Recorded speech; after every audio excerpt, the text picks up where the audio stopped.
Voilà un joli chemtrail, hein.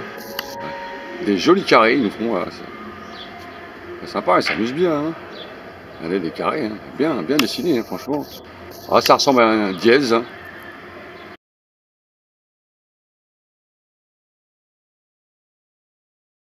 C'est John Edgar Hoover, qui était le patron du FBI, qui disait que l'individu est placé devant une conspiration tellement grande qu'il a du mal à admettre que ça existe.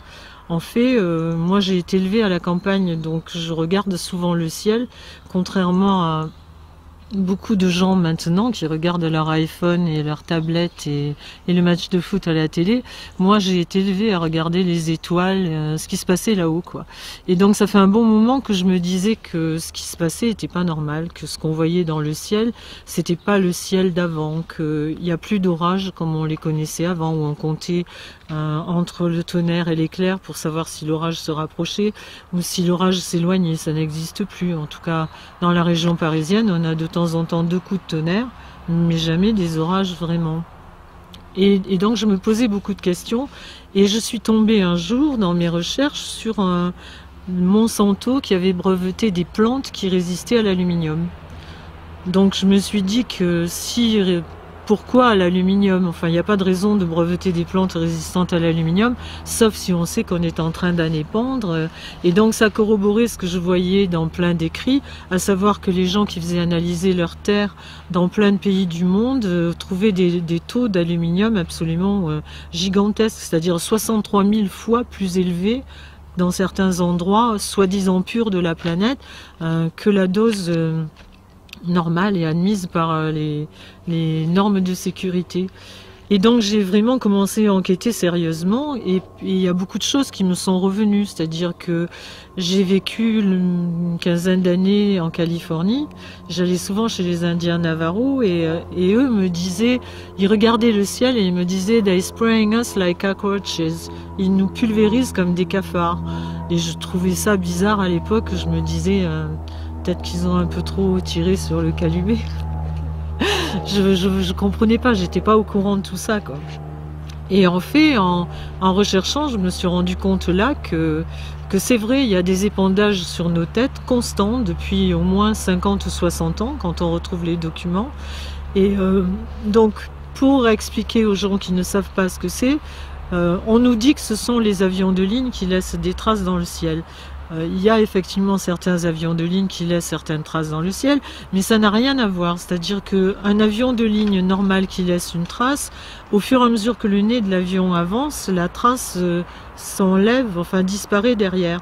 Dans le phénomène de ce qu'on appelle chemtrails, c'est-à-dire chemical trails, les traces chimiques, on voit bien l'avion, on voit une trace qui est beaucoup plus longue que normale et qui ne disparaît pas au fur et à mesure que l'avion avance, mais qui se désintègre et qui touche les traces d'à côté.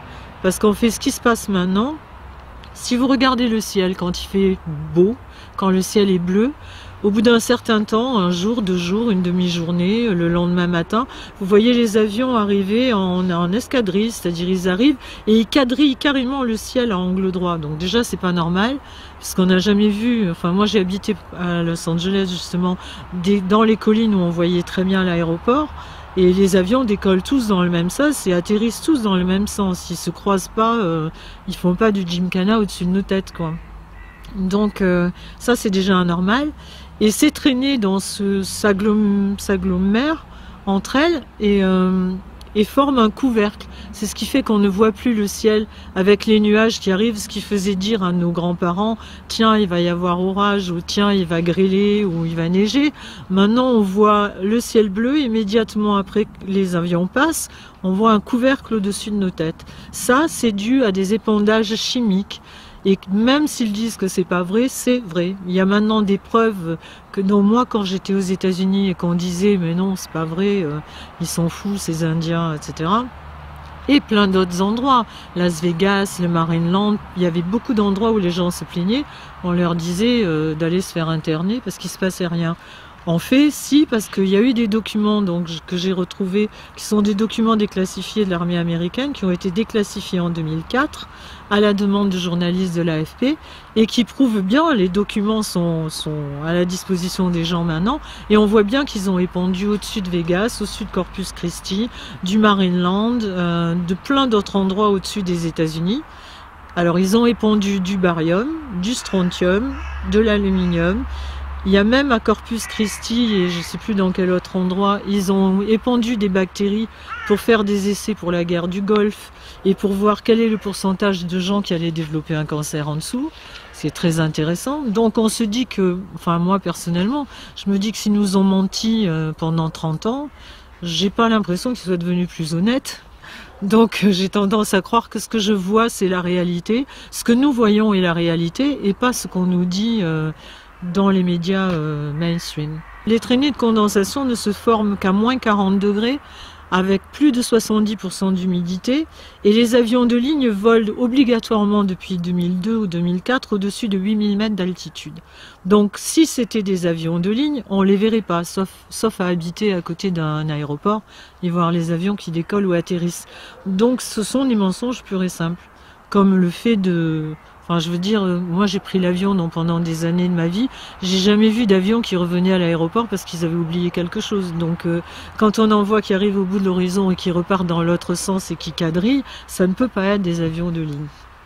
En plus, depuis, il y a eu des tas de témoignages de gens qui sont mécaniciens, etc., sur les avions, qui ont expliqué comment les avions étaient, comment échanger les équipements des avions pour que les épandages puissent se faire de manière sans qu'il y ait beaucoup de gens qui soient au courant. Et aussi, il y a des écrits d'ailleurs qui datent de 1970 d'un monsieur qui s'appelle Zbigniew Brzezinski et qui était l'éminence grise de tous les présidents américains, qui est toujours d'ailleurs le conseiller d'Obama et qui était le conseiller de tous les présidents démocrates et républicains et qui disait déjà à l'époque qu'il y aurait des épandages comme ça et que le climat deviendrait l'arme absolue de l'Amérique. Imaginez aussi, c'est pas très naturel, qu'est-ce qui se passe dans le ciel.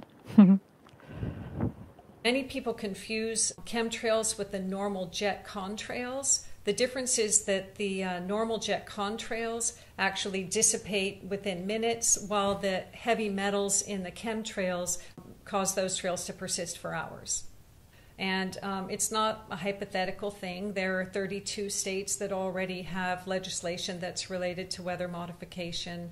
The U.S. agencies that are documented to be involved in it include the U.S. Air Force, the National Oceanic and Atmospheric Administration, the U.S. Department of the Interior, the National Science Foundation, and I know China boasted about using cloud seeding and weather changing before the 2008 Olympics in order to keep the opening ceremony dry.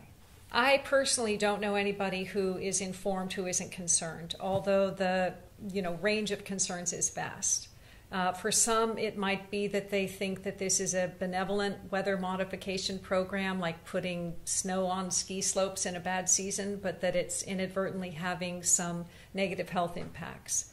Somebody else might think that the so-called solar radiation management is backfiring because the supposed idea is that you blanket the sky with these heavy metals and it reflects the sun back to itself. However, it's also creating a blanket and trapping the heat in, and so they are concerned about that. Somebody else might think that it's a corporate agenda to get an upper hand on commodities trading by being able to control and therefore predict the weather. And when you realize that 80% of the global economy is impacted by weather, that would certainly give someone an upper hand. Somebody else might just think it's a very sinister plan to sicken people and further control our food supply. The point is that there are any number of concerns no matter what belief system motivates you.